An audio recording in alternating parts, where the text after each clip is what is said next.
Hello, I'm Notes. Anathema. I didn't know about this band until a friend actually suggested them. Upon his discretion, he decided I should listen to Weather Systems, so I picked it up, and I really liked it. I love their ability to really grow a song, start off slow, start off soft, and make it become this really interesting entity. And unlike other bands that use this kind of a build-up technique, these guys use it in a steady pace. Nothing really jumps out, nothing is given away. Everything is given the right amount of time, and it's a very precise technique that they have down. Now, Anathema didn't really start off this way. They started playing more, well, what's the way to classify this? Professor Music, what do you think? Why, that would be the romantic doom metal with avant-garde experimentational tendencies. Ah, yeah, of course. Thank you, Professor Music. They started off performing doom... that one. In the early days, they were a lot more aggressive, with a lot more angst, a lot more anger, and the singer, Vincent Cavanna, singing with a lot more anger in his voice.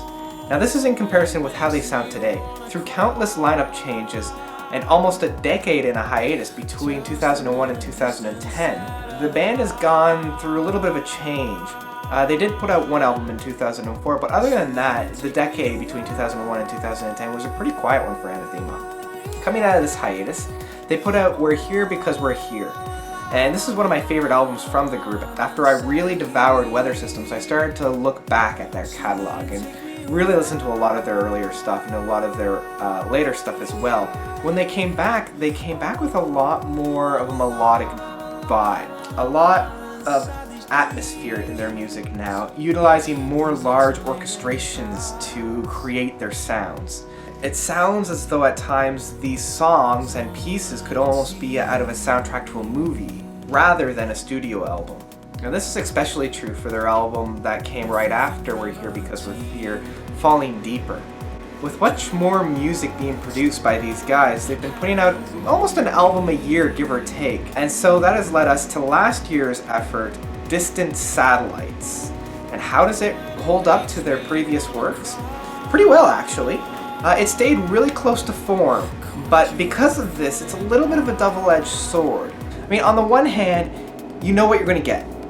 All the songs are really enjoyable, they're very solid, and there's no real low point on this album. But then on the other hand, there's no new territory being explored. It's more great music that we've kind of already heard before. There are a few things that are unique to Distant Satellites that weren't present in the past albums. The first is it's a little bit more subtle and subdued, whereas Weather Systems and We're Here Because We're Here, it's a lot more really open, really kind of in your face at times.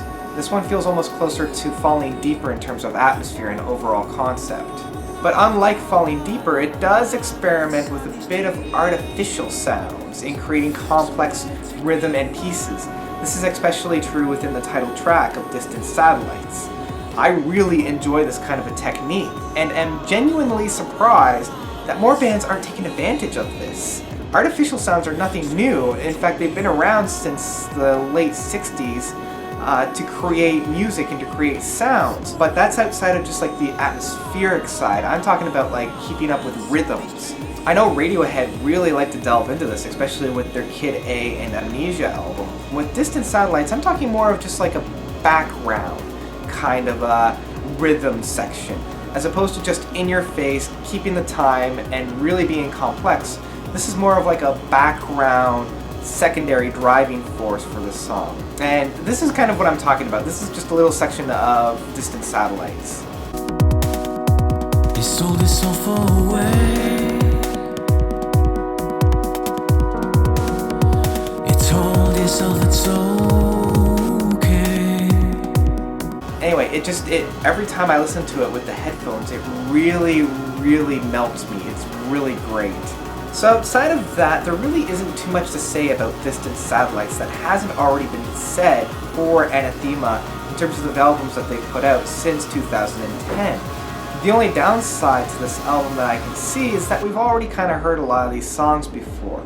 It opens up pretty much the same way that Weather Systems does, in a kind of a double part song. But it is different enough to keep it interesting, and it's not just a carbon copy of the songs they've already done before.